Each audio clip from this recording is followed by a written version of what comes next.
Asia cup 2025-এর উদযাপন পুরোদমে চলছে এবং আজ 19 সেপ্টেম্বর আবুধাবির শেখ জায়েদ স্টেডিয়ামে 12তম ম্যাচটি ভারত এবং ওমানের মধ্যে অনুষ্ঠিত হবে। এমন একটি ম্যাচ যেখানে মেন ইন ব্লু তাদের সুপার ফোর স্থান আরও সুসংহত করার চেষ্টা করবে। অন্যদিকে ওমান সম্মানজনক বিদায়ের জন্য অধীর আগ্রহে অপেক্ষা করবে। সূর্যকুমার যাদবের নেতৃত্বে ভারত কি সহজেই তাদের পরাজিত করবে, নাকি ওমান কোনো বড় কিছু করবে? আসুন এই উত্তেজনাপূর্ণ আপডেটের সম্পূর্ণ খবরটি দেখি।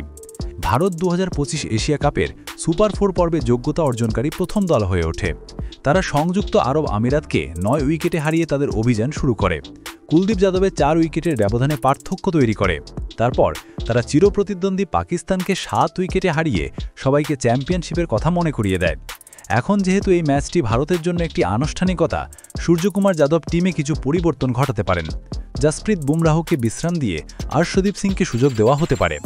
অন্যদিকে ওমানের হতাশাজনক সফর ছিল। পাকিস্তানের কাছে 93 রানে এবং সংযুক্ত আরব আমিরাতের কাছে 42 রানে হেরে টুর্নামেন্ট থেকে বাদ পড়ে তারা। ভারত আক্রমণের মধ্যে ম্যাচটি আজ রাত 8টায় শুরু হবে এবং আপনি ম্যাচটি সরাসরি Sony Sports Network, Sony Liv, Fan Code বা ইউপি টিভিতে দেখতে পারবেন। শেখ জায়েদ স্টেডিয়ামের পিচ ব্যাটসম্যানদের জন্য উপযোগী হয়ে উঠেছে। এশিয়া কাপের প্রথম 5 ম্যাচে প্রথম ইনিংসের গড় 160 রান এবং তাড়া করা দল 3 বার হেরেছে। টস জিতে প্রথমে ব্যাট করা সুবিধাজনক হতে পারে। এই দল দুটি প্রথমবারের মতো টি-20তে একে অপরের মুখোমুখি হবে।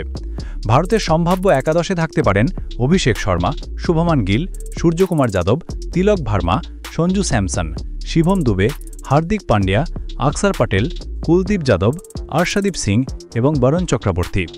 অন্যদিকে ওমানের পক্ষে থাকতে পারেন যতীন্দার সিং, আমির কালিম, হাম্মাদ মির্জা, ওয়াসিম আলী, শাহ ফয়সাল, আরিয়ান বেস্ট, বিনয় শুক্লা, জিতান রামানন্দী, হাসনাইন শাহ, শাকিল আহমেদ এবং সময় শ্রীবাস্তব। তো বন্ধুরা, সুপার ফোরের শেষ ম্যাচে ওমান কি ভারতকে কঠিন লড়াই দিতে পারবে?